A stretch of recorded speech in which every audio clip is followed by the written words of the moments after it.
Unemployment is spiking around the country, and the debt collection industry is busier than ever. There's no question that it is at an all-time high. Roseanne Anderson, who represents industry trade group ACA International, says contrary to its predatory reputation, the debt collection business plays an important role in the nation's economy. The collection industry returned $40.4 billion to U.S. businesses in 2007. But there's another part of the industry that collects billions, even though it sometimes flies under the radar.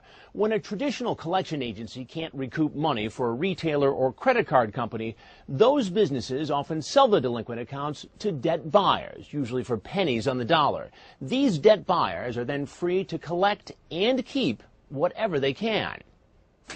Harvard's Elizabeth Warren says there's big money to be made in this second level of debt collection. And there's also less oversight and the greatest potential for abuse. So the second level tends to be the pay it or your life becomes a living hell. Integrity, honesty.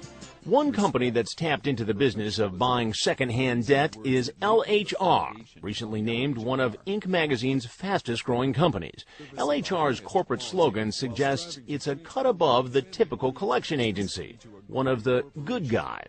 LHR, the right way. But Army Sergeant Charles Houston and his wife LaTanya don't see it that way. How would you describe the way LHR treated you? Terrible. It started with a car loan from 2001.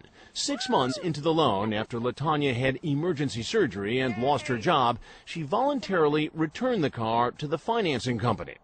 We met with them to turn the car over, release the car back to them. We thought, okay, this is it. This was done. Yes.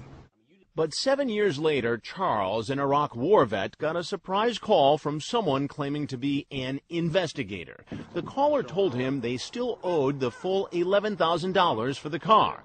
The case, he said, was now a military matter. Unfortunately, I do have to submit my paperwork over to the military investigators. And they was going to start some actions on me, have me put out the military. Put out of the military? Yes. How you doing? Is this LaTanya? And there were follow-up calls made to his wife. John Dowling, you spoke to him the other day? He told me he was a military liaison. He absolutely is, Investigator Dowling. He was treating this like a criminal matter. Yes. Charles was worried. The family budget was already stretched to the limit on his soldier's salary. But his wife had her doubts, so she Googled the military investigator's phone number. And it turned out to be LHR. The debt collector. The debt collectors. The Houstons sued LHR and got a financial settlement, though the company didn't admit any wrongdoing. LHR has been a leader. But we wondered, were the LHR collectors who the Houstons encountered rogue employees, tarnishing an otherwise reputable company? Our employees truly. Or is ignoring the rules all in a day's work? To find out, we visit an after-work hangout for LHR collectors near Buffalo, New York. And wearing a hidden camera, ask about job opportunities. I like it. It's good money, it's challenging, it's a good job. This collector, Tina, says that after a couple of weeks in training, she quickly rose through LHR's ranks. I was actually promoted within 4 weeks to the senior side of what I do. I do collections. Yeah. She gives us a sample of her official-sounding talk-off, the rap she uses with consumers. It sounds designed to make them think a lawsuit is on the way. I tell them it's a pending legal matter. She appears to be well-versed in the law governing debt collection. The FDCPA regulates what we can say on the phone. But she says following the law is optional. But once you get on the phone and you're actually talking to somebody, you kind of say what you need to say. Yeah. Another LHR employee, Joe, says some of his coworkers follow the rules. Others, not so much. When you're starting out, you have to be very more reserved. But once you get in there, once you get promoted and on a team, you can bend the rules a little bit more. Joe says he walks the line most of the time, but also knows how to cross it with a tactic that sounds like harassment.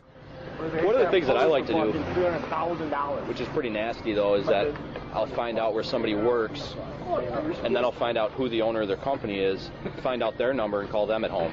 I love that. Call the boss at home. That's my favorite thing to do. And remember how the other LHR collector passed himself off as a military liaison? He told me he was a military liaison. He absolutely is, Investigator Dowling. This collector uses a similar sounding scare tactic.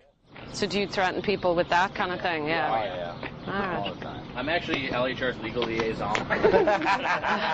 And among this group, there seems to be little fear of getting caught. Are you kind of allowed say what you want kind of thing? Are you given a free rein? Yeah. You can't swear, you can't threaten people, but we do every day. So why would they risk breaking the law and inviting lawsuits like the one filed by the Houstons? Does the company ever get sued, though, like for someone across that account? Oh, yeah.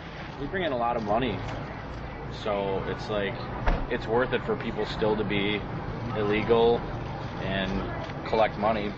LHR didn't respond to our request for comment, but after seeing some of our hidden camera video, the company said it is terminating the employees involved. It called their statements unacceptable and not representative of what they train their collectors to do. People call into Texas and threaten. But attorney John Fugate, who represents the Houstons, says what we heard on hidden camera is common throughout the industry. Paying off these lawsuits is just a part of doing business for many of these companies. It's more profitable in many cases for them to break the law than it is to abide by the law. Skirting the law may be commonplace, but what happens when collectors take it a step further and pose as law enforcement? You said you were an officer? I work with the Bethesda, Maryland Police Department, sir. So they're using mafia-like tactics. Next, we listen in to an alarming collection call as it happens. You need to give them a call, otherwise they're going to have you picked up. And set out to track down who's behind it. I believe it's a criminal syndicate.